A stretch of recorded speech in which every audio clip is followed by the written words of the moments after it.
Many people see this crisis with North Korea as potentially the most dangerous moment since the Cuban Missile Crisis in terms of the risk of the use of nuclear weapons.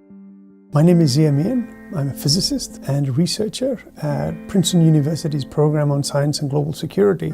I've been involved in thinking about and activism on nuclear weapons issues since the early 1980s. There was a moment where the North Korean government was willing to negotiate with the United States and with other countries to give up all of its nuclear weapons, to dismantle its nuclear weapons factories, and actually signed an agreement to this effect with the Clinton administration. We could have built on that moment, that political possibility. What happened instead was that the United States got the Bush administration, and George Bush made his famous speech in which he listed North Korea and Iran and Iraq as the axis of evil.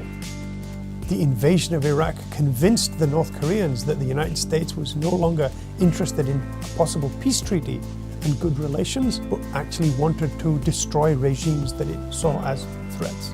The Iraq War they saw as proof of where the United States policy was going, and that's when you saw the acceleration by the North Koreans of their nuclear weapons program. It's very hard to see how a military dictatorship of the kind that rules North Korea, whose entire legitimacy is based on its willingness to defy the United States, is going to back down in this kind of situation. The onus is very much now on the United States to show restraint. We need to have members of Congress intervene. We need to have the public intervene. We have to have the United Nations intervene.